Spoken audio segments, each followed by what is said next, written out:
টিটাগড় পুরসভা এবার গণ ইস্তফার হিড়িক, দিকে দিকে যে ছবি দেখতে পাওয়া যাচ্ছে। এবার টিটাগড় পুরসভায় ডিটেল আপনাদের বলবো। হারের ধাক্কায় 7 তৃণমূল কাউন্সিলরের ইস্তফা ইতিমধ্যেই।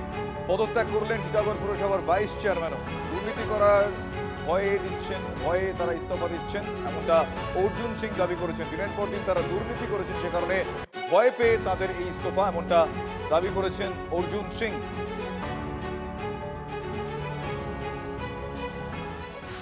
ইলেকশন হওয়ার পর যে রেজাল্টটা হয়েছে, এই রেজাল্টটা দেখে জানা যাচ্ছে এখানকার যে মানুষ ও আমাদের যে আমরা পরিষেবা দিচ্ছি তাদের বিরুদ্ধে উনি স্যাটিসফাই নয়। কেউ চাইছে না, কিন্তু আমি জবরদস্তি সার্ভিস দেবো এটা আমরা ভালো মনে করি না। সেই জন্য ভাবলাম যে যখন পছন্দ নেই আমাদের সার্ভিস, তাহলে জবরদস্তি থাকা কোনো দরকার নেই। কতজন রিজাইন দিলে?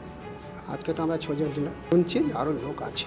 রেজাল্টের পরে নেতৃত্ব তো কোনো পাত্তাই নেই, কি কেউ জিজ্ঞেসও করছে না। যে আমাদের যে এমএলএ ছিল, যে আমাদের এমপি ছিল, এমপি আছেও তো, এখনও এমপি আছে, কোনোদিন তো কেউ জিজ্ঞেসও করেনি যে আপনি আপনার কেমন আছেন, কী আছেন। ভরসা মানে কোনো ভরসাই নেই। দলীয় নেতৃত্বের তো কোনো খবর নেই, কোনো নেই। কেন তারা পালিয়ে এসেছে? তাহলে যদি তারা দায়িত্ব নিয়ে কাজ করতো, সঠিক সময় কর্মী বা আমাদের পাশে এসে দাঁড়াতো, তাহলে কি আমরা তাদের না জানিয়ে সিদ্ধান্তটা নিতাম? জানাবো কাকে? জানানোর কেউ নেই।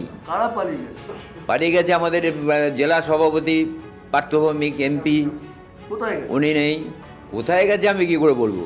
তারপরে আমাদের ফোন করার, আমি কেন ফোন করতে যাব? গার্জিয়ান লেস বলে যেটা, যেমন বাবা মারা গেলে যেমন গার্জিয়ান লেস হয়ে যায়, আমরা কি করব, আমরা ভেবে পাই না।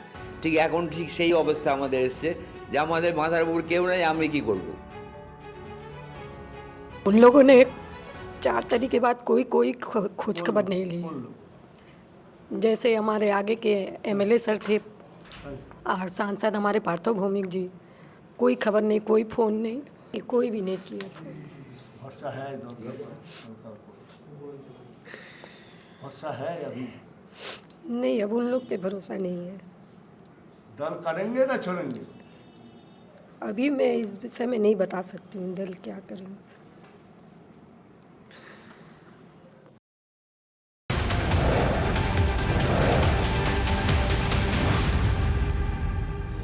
ভদ্রেশ্বরের পর চন্দননগরে এখানেও পালাচ্ছে তৃণমূল। এখনো পর্যন্ত যেমনটা জানা যাচ্ছে, চন্দননগরের তৃণমূল কাউন্সিলরদের পদত্যাগের হিড়িক। ইন্দ্রনীল সেন ঘনিষ্ঠ 6 তৃণমূল কাউন্সিলরের পদত্যাগ। আগেই পদত্যাগ করেছেন চন্দননগরের ডেপুটি মেয়র।